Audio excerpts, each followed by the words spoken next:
এখানে আমি আজকে যে স্পাইসি ঢ্যাঁড়স ভাজা রেসিপিটা শেয়ার করছি, সেটা রুটি পরোটার সাথে খেতে খুবই ভালো লাগবে রাত্রে।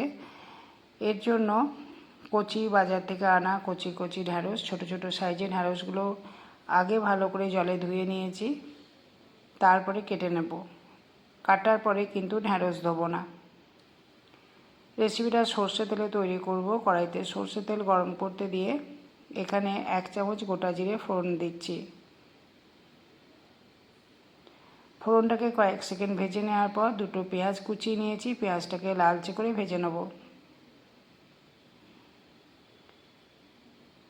আজকে যে ধরনের ঢ্যাঁড়স ভাজা রেসিপিটা তৈরি করছি, এটা রাতে রুটি বা পরোটার সাথে খেতে খুবই ভালো লাগবে, বা ব্রেকফাস্টে রুটির সাথে খেতে খুবই ভালো লাগবে। পেঁয়াজটা ভাজতে ভাজতে এখানে 4টে কাঁচা লঙ্কা মাঝ বরাবর চিড়ে দিয়ে দিলাম, ঝালটা নিজেদের ইচ্ছা মতো।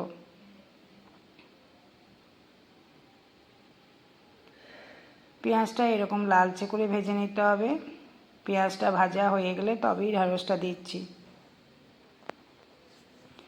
ভালো করে পেঁয়াজের সাথে নাড়াচাড়া করে নিয়ে তারপরে এটা ঢাকা দিয়ে 3 থেকে 4 মিনিট মতো মিডিয়াম আঁচে রান্না করতে দেবো। তাতে ঢ্যাঁড়সটা অনেকটা নরম হয়ে যাবে।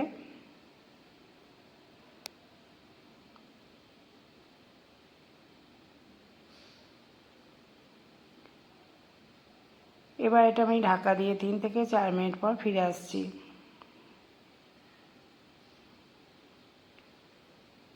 3 থেকে 4 মিনিট এইভাবে ঢ্যাঁড়সটাকে ঢাকা দিয়ে কম আঁচে রান্না করতে দিয়েছিলাম। ঢ্যাঁড়সটা অনেকটা নরম হয়েছে। এই পর্যায়ে এখানে হলুদ গুঁড়ো, কাশ্মীরি লঙ্কা গুঁড়ো, অল্প একটু জিরে গুঁড়ো আর দিচ্ছি সামান্য নুন। ঢ্যাঁড়সে খুব একটা নুন লাগে না, নুনটা বুঝে দিতে হবে। শুকনো মশলাগুলো দিয়ে দিলাম, ভালো করে ঢ্যাঁড়সের সাথে মিশিয়ে নেব।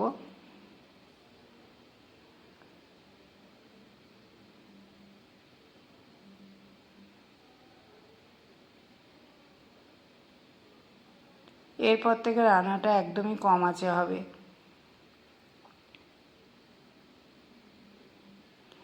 এখানে 1 চামচ চিনি দিলাম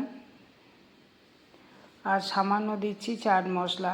খুবই ছোটো চামচের হাফ চামচেরও কম দিলাম চাট মশলাটা। এটা দিলে একটু টক টক ভাব আসবে, খেতে খুবই ভালো লাগবে। আর সব শেষে অল্প একটু ধনেপাতা কুচি ছড়িয়ে দেবো।